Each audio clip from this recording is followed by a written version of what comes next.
Welcome to this comprehensive lecture on building a successful nanotechnology startup. Today we're going to explore the scientific foundations, market opportunities, and strategic decisions that will determine your success in the nanotech industry. First, let's understand what we mean by nanotechnology. We're working at the nanometer scale, which is 1/1000th of a meter. A nanometer is incredibly small. To put this in perspective, a human hair is about 80,000 nanometers wide. A red blood cell is about 7,000 nanometers. At the nanoscale, we're working with structures between 1 and 100 nanometers. This nanoscale range is where quantum effects become significant and where materials exhibit unique properties that differ dramatically from their bulk counterparts. At the nanoscale, materials exhibit extraordinary properties that don't exist at larger scales. This is the fundamental source of value in nanotechnology. When you reduce material size to the nanoscale, the surface area to volume ratio increases dramatically. A single gram of gold nanoparticles can have over 100 square meters of surface area. This massive increase in surface area leads to profound changes in optical properties, electrical conductivity, mechanical strength, and chemical reactivity. Consider graphene, a single atomic layer of carbon arranged in a hexagonal lattice. It's 200 times stronger than steel, yet incredibly flexible, and conducts electricity better than copper. Now let's examine the market landscape. The global nanotechnology market is projected to exceed $300 billion by 2025, with a compound annual growth rate of over 15%. The market is distributed across several key sectors. Electronics and semiconductors represent the largest segment, followed by medical applications, energy storage and conversion, and advanced materials. Let's analyze our first major product category, carbon nanomaterials. This includes carbon nanotubes, graphene, and fullerenes. Carbon nanotubes are cylindrical molecules made of rolled graphene sheets. They can be single-walled or multi-walled with diameters of 1 to 100 nanometers and lengths up to several millimeters. Carbon nanotubes have extraordinary mechanical properties. Their tensile strength is over 100 times greater than steel, yet they weigh only 1/6 as much. They conduct electricity as well as copper and heat better than diamond. These properties make them ideal for composite materials, electronics, and thermal management systems. The business opportunity lies in carbon nanotube composites. By incorporating just 1 to 5% carbon nanotubes into polymers or metals, you can dramatically enhance strength while reducing weight. Target markets include aerospace, where weight reduction directly translates to fuel savings, automotive for lighter vehicles, high-performance sports equipment, and construction materials. Current production costs for high-quality carbon nanotubes range from $100 to $500 per kilogram, depending on purity and specification. Market prices range from $500 to $2,000 per kilogram, providing healthy margins for efficient producers. Our second major product category is quantum dots. These are semiconductor nanocrystals that exhibit quantum mechanical properties. Quantum dots are tiny semiconductor crystals, typically 2 to 10 nanometers in diameter.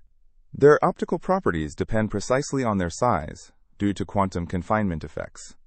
By controlling the size of quantum dots during synthesis, you can tune the exact wavelength of light they emit. Smaller dots emit blue light, larger dots emit red light. This makes quantum dots ideal for display technology. They produce pure, saturated colors with narrow emission spectra, resulting in displays with much wider color gamuts than conventional LCD or OLED screens. Applications include next-generation displays, highly efficient solar cells, medical imaging for cancer detection, and solid-state lighting. Samsung and other manufacturers are already incorporating quantum dot technology into premium televisions. This validates the market and creates opportunities for suppliers. The quantum dot market is growing at approximately 15% compound annual growth rate, projected to reach $10 billion by 2028.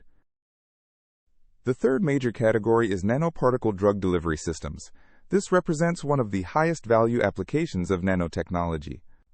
Nanoparticles can be engineered to encapsulate drugs and deliver them specifically to disease cells, while avoiding healthy tissue. This is achieved through surface functionalization with targeting ligands. The advantages are substantial. Targeted delivery means you can use lower drug doses. Reduced side effects improve patient quality of life. Controlled release maintains therapeutic drug levels over extended periods. A typical therapeutic nanoparticle consists of a core containing the drug payload, a protective coating to control release, and surface molecules that bind to specific receptors on target cells. This isn't science fiction.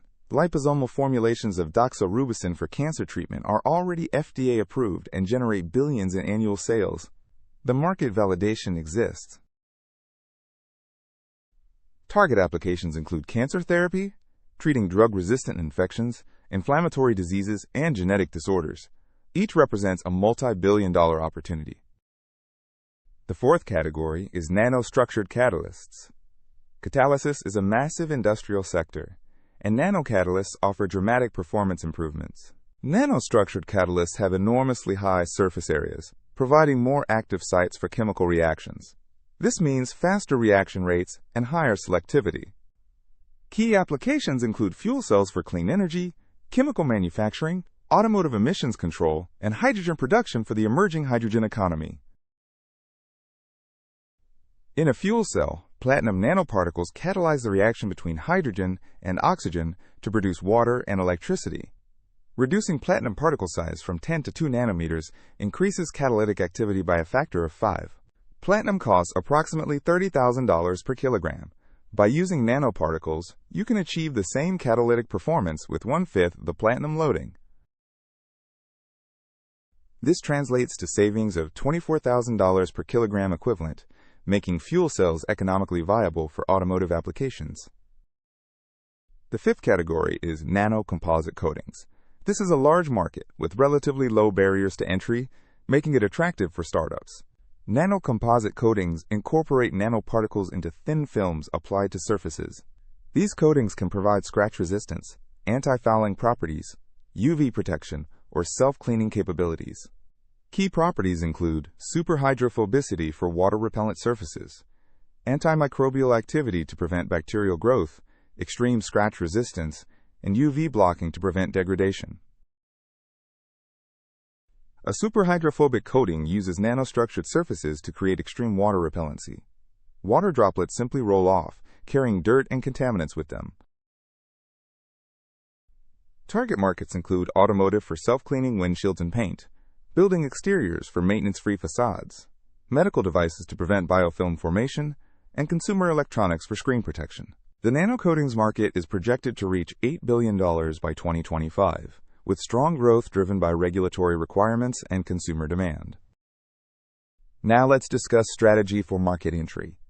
Choosing the right initial product is critical for startup success. You need to balance market barriers against revenue timeline. Low barrier markets like coatings allow faster entry but may have lower margins. High barrier markets like drug delivery have huge potential but require years of development and regulatory approval. My recommendation is to start with nanocomposite coatings, or materials to generate early revenue and cash flow. These have lower regulatory barriers and shorter sales cycles. Use the profits and credibility from your initial products to fund expansion into higher value markets like catalysts or medical applications. A typical growth trajectory might be coatings in years 1 and 2, catalysts in years 3 and 4, and medical applications in year 5 and beyond. Manufacturing is where many nanotechnology startups fail. You need to think about scale-up from day one. In the lab, you work with milligrams or grams of material. Synthesis is exploratory, and batch processes are acceptable. At pilot scale, you need kilograms of material. This requires significant process optimization and investment in equipment. At commercial scale, you're producing tons of material. The process must be cost-effective, reproducible, and meet quality specifications consistently. This scale up from 10 grams to 10 kilograms to 10 tons is not linear. Each stage requires rethinking the process and often involves completely different equipment. For startups, contract manufacturing can be an attractive option. It reduces capital requirements and allows you to focus on product development and sales. Quality control is absolutely critical in nanotechnology. Your customers need consistent material properties. Key parameters to control include particle size distribution, shape and morphology, surface chemistry and functionalization, and purity in composition. You'll need access to characterization equipment, transmission electron microscopy for high-resolution imaging, scanning electron microscopy for morphology, dynamic light scattering for size distribution, X-ray diffraction for crystal structure, and various spectroscopy techniques. Building a complete characterization lab costs $500,000 to $2 million. Many startups use university facilities or commercial testing services initially. Intellectual property is your competitive moat. You need a thoughtful IP strategy from the beginning. For materials, focus on composition of matter patents that cover the material itself, not just a method of making it. File process patents for unique manufacturing methods that provide cost or quality advantages. Consider application patents that cover specific uses of your materials in target markets. A strong IP portfolio includes all three types.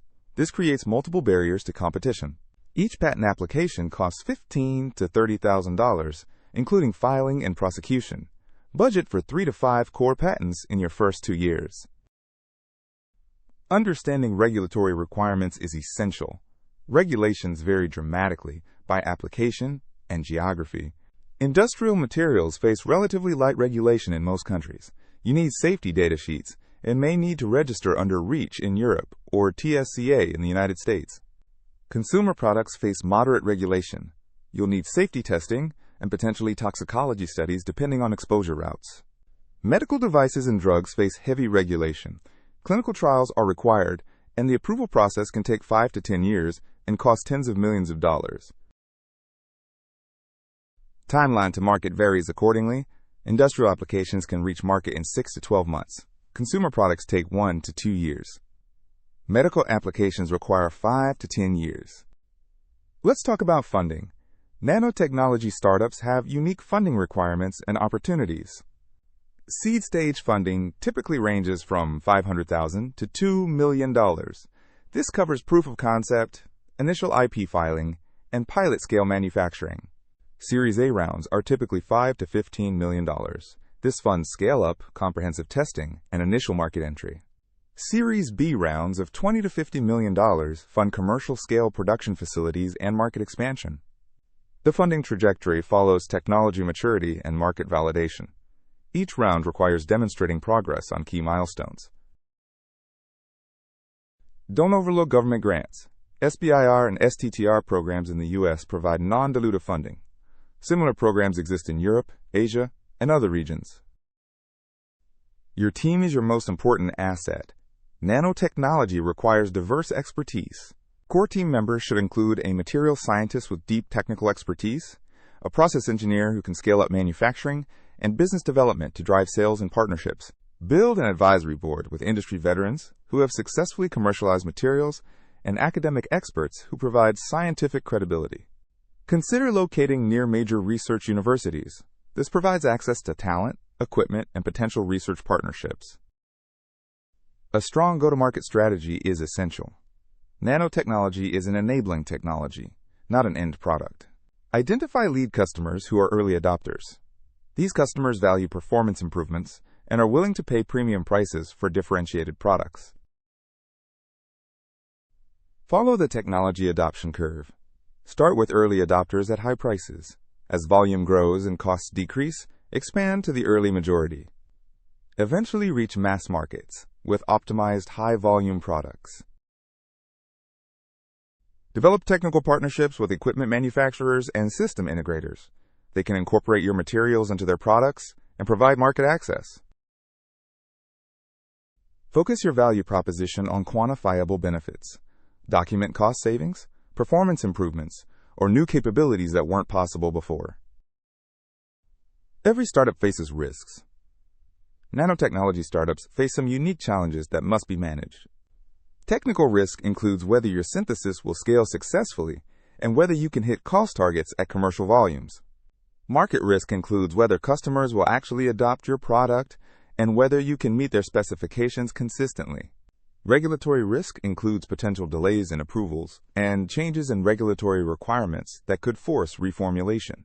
Mitigation strategies include early prototyping to identify technical issues, customer validation before major investments, and proactive engagement with regulators. Environmental health and safety must be built into your operations from day one. Nanoparticles can have toxicity profiles very different from the bulk material.